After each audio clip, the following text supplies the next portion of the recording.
Isaiah chapter 6.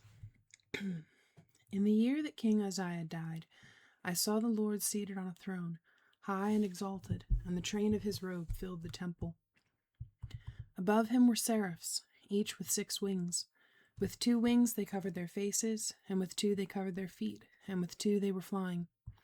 And they were calling to one another, Holy, holy, holy is the Lord Almighty. The whole earth is full of his glory. At the sound of their voices, the doorposts and thresholds shook, and the temple was filled with smoke.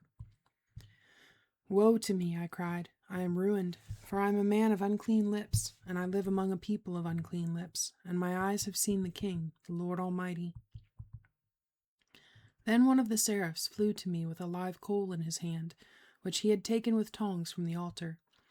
With it he touched my mouth and said, See, this has touched your lips. Your guilt is taken away and your sin atoned for.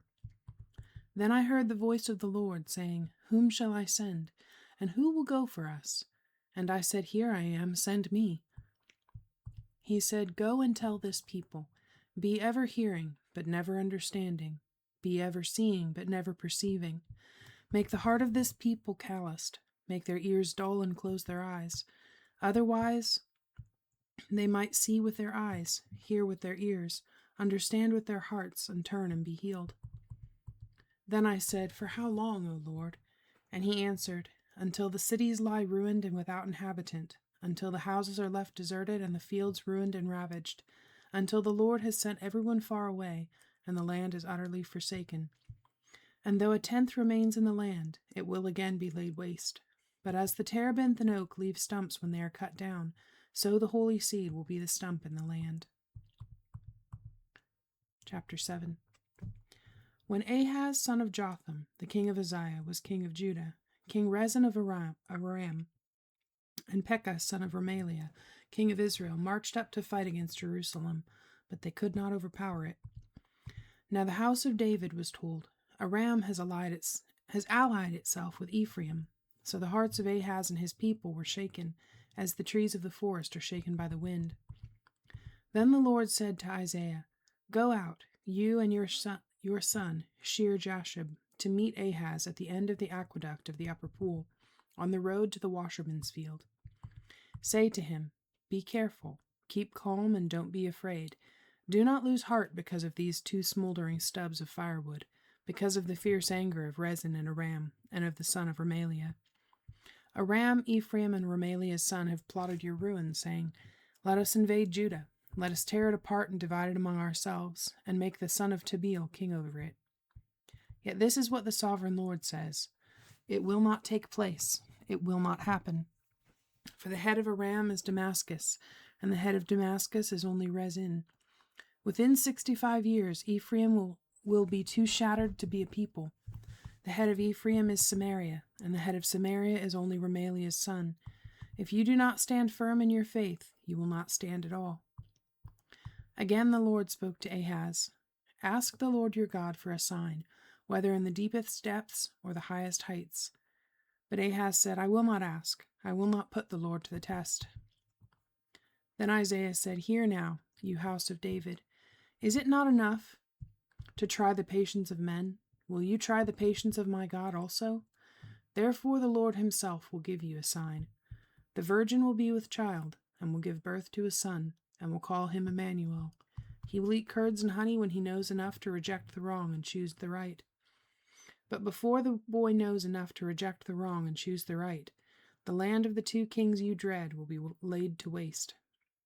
The Lord will bring on you and on your people and on the house of your father a time unlike any since Ephraim broke away from Judah.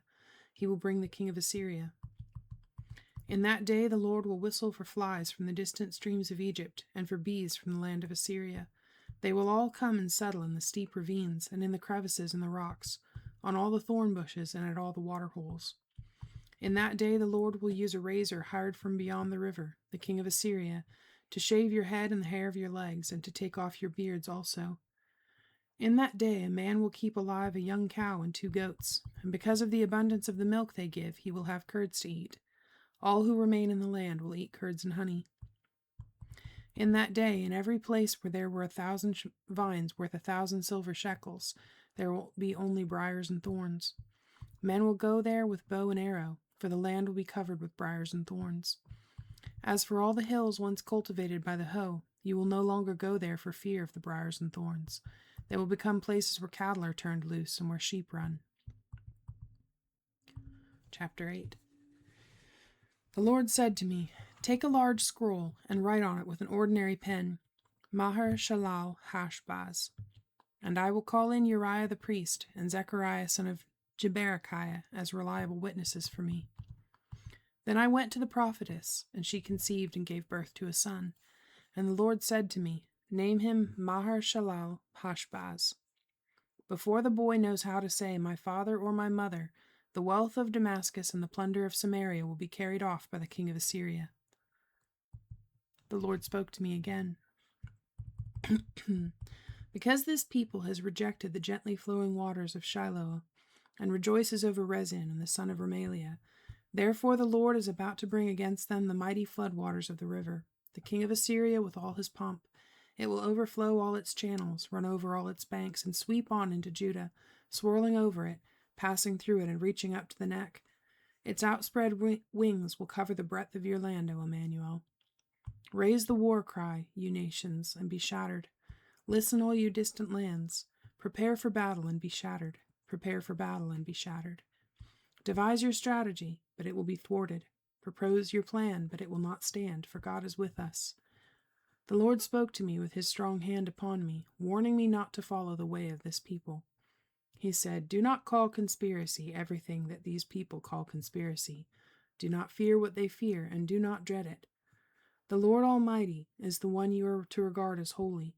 He is the one you are to fear. He is the one you are to dread. And he will be a sanctuary. But for both houses of Israel, he will be a stone that causes men to stumble, and a rock that makes them fall.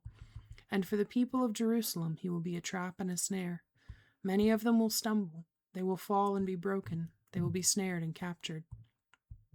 Bind up the testimony and seal up the law among my disciples. I will wait for the Lord, who is hiding his face from the house of Jacob. I will put my trust in him. Here am I, and the children the Lord has given me. We are signs and symbols in Israel from the Lord Almighty, who dwells on Mount Zion. When men tell you to consult mediums and spiritists, who whisper and mutter, should not a people inquire of their God? Why consult the dead on behalf of the living? To the law and to the testimony, if they do not speak according to this word, they have no light of dawn. Distressed and hungry, they will roam through the land. When they are famished, they will become enraged, and looking upward will curse their king and their God. Then they will look toward the earth and see only distress and darkness and fearful gloom, and they will be thrust into utter darkness.